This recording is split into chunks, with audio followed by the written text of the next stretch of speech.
ছয়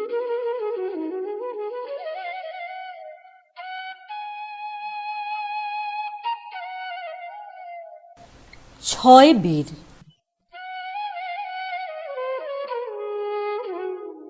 সে প্রায় ৬০০ বছর আগেকার কথা।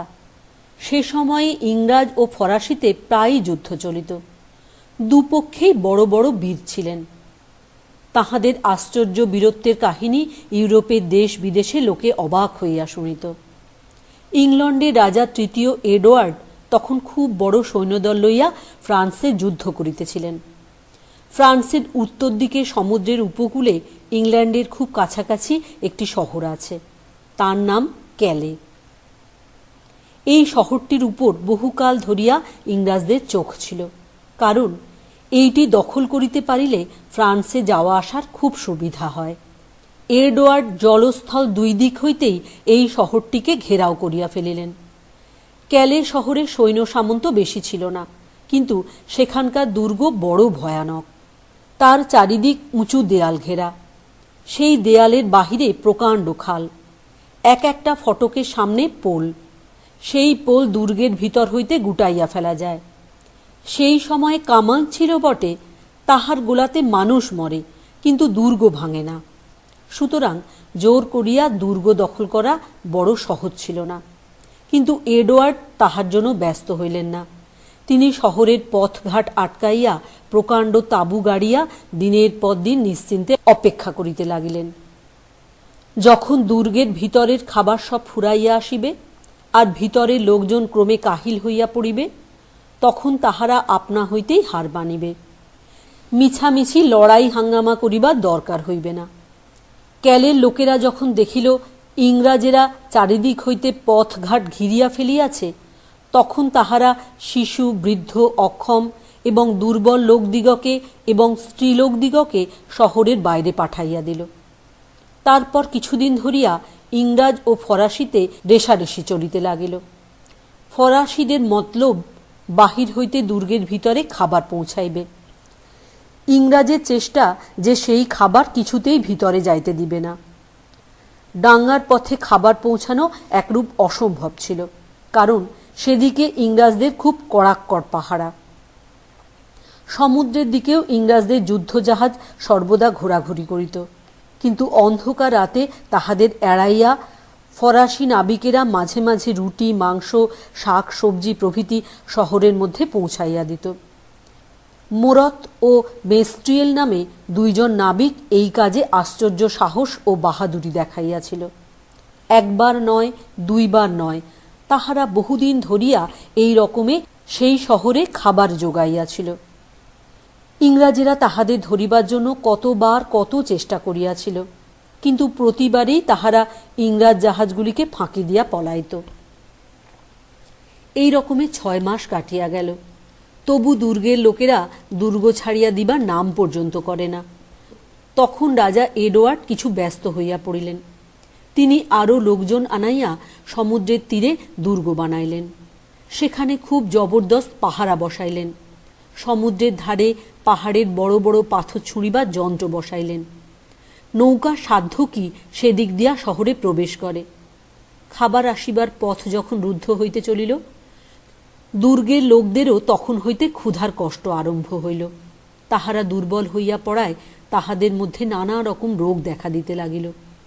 তবু তাহারা মাঝে মাঝে দল বাঁধিয়া ইংরাজদের শিবির হইতে খাবার কাড়িয়া আনিতে চেষ্টা করিত, কিন্তু তাহাতে যেটুকু খাবার জুটিত তাহা অতি সামান্য।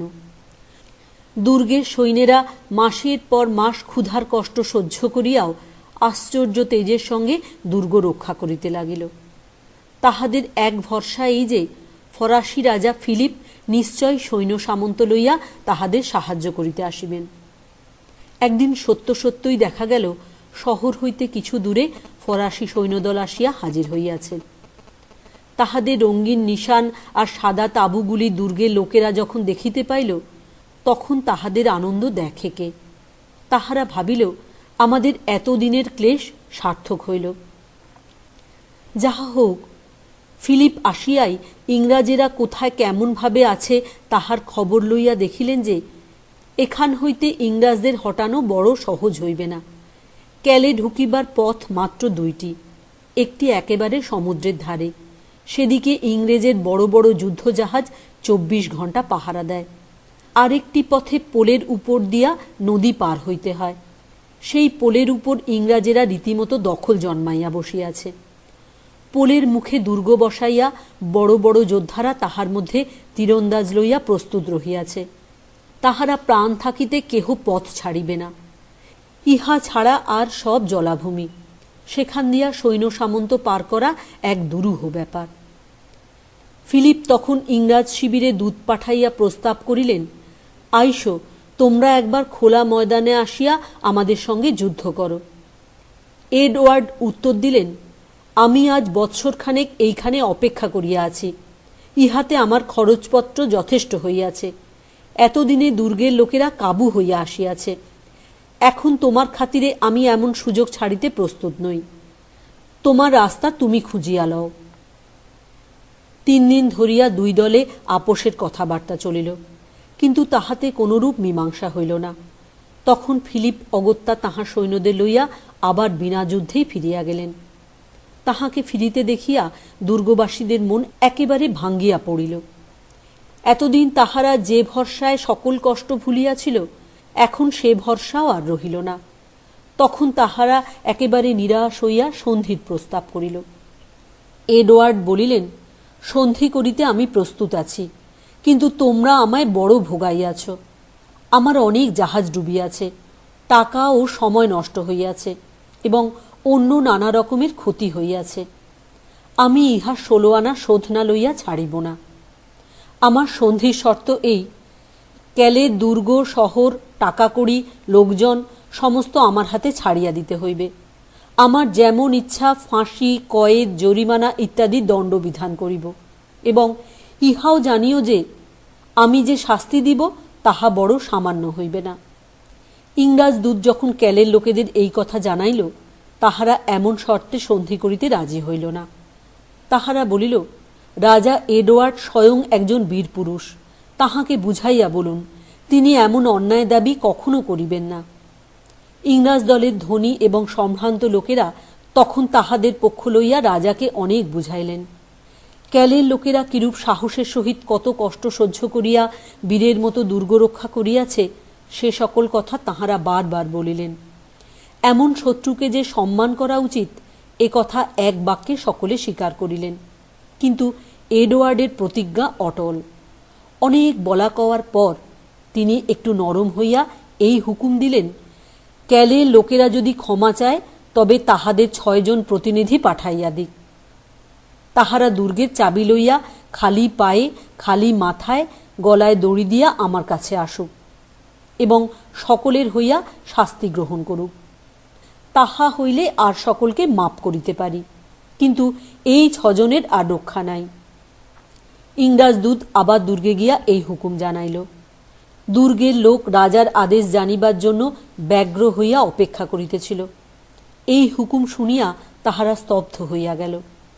তখন ক্যালের সম্ভ্রান্ত ধনী বৃদ্ধ সেন্ট পিয়ের বলিয়া উঠিলেন, বন্ধুগণ, আমার জীবন দিয়া যদি তোমাদের বাঁচাইতে পারি, তবে ইহার চাইতে সুখের মৃত্যু আমি চাহি না।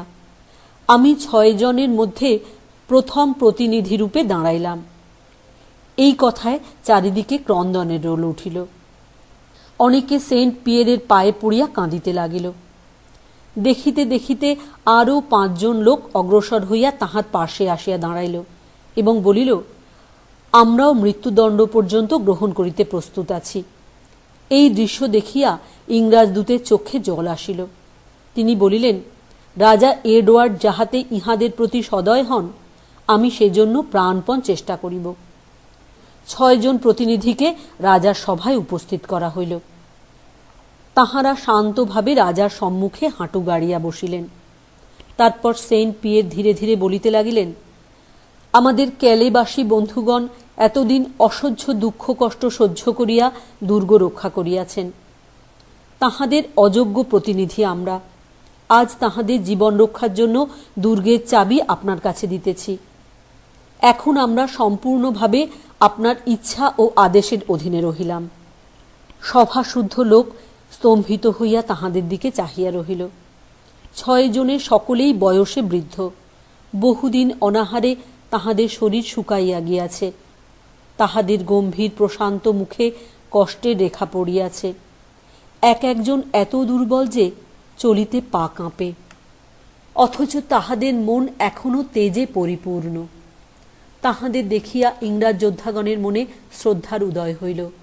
সকলেই বলিতে লাগিল, ইহাদের উপর শাস্তি দিয়া প্রতিশোধ লওয়া কখনোই উচিত নয়। যিনি দূত হইয়া গিয়াছিলেন তিনি বলিলেন, ইহাদের শাস্তি দিলে রাজা এডওয়ার্ডের কলঙ্ক হইবে, ইংরাজ জাতির কলঙ্ক হইবে। কিন্তু এডওয়ার্ডের মন গলিল না। তিনি জল্লাদ ডাকিতে হুকুম দিলেন। তখন ইংল্যান্ডের রানী ফিলিপা বন্দীদের মধ্যে কাঁদিয়া পড়িলেন এবং 2 হাত তুলিয়া ভগবান যিশুর দোহাই দিয়া এডওয়ার্ডকে বলিলেন, ইহাদের তুমি ছাড়িয়া দাও। তখন এডওয়ার্ড আর না বলিতে পারিলেন না। 6 বীরকে মুক্তি দিয়া রানী তাহাদিগকে তাহার নিজের বাড়িতে লইয়া পরিতোষপূর্বক ভোজন করাইলেন এবং নানা উপহার দিয়া বিদায় দিলেন।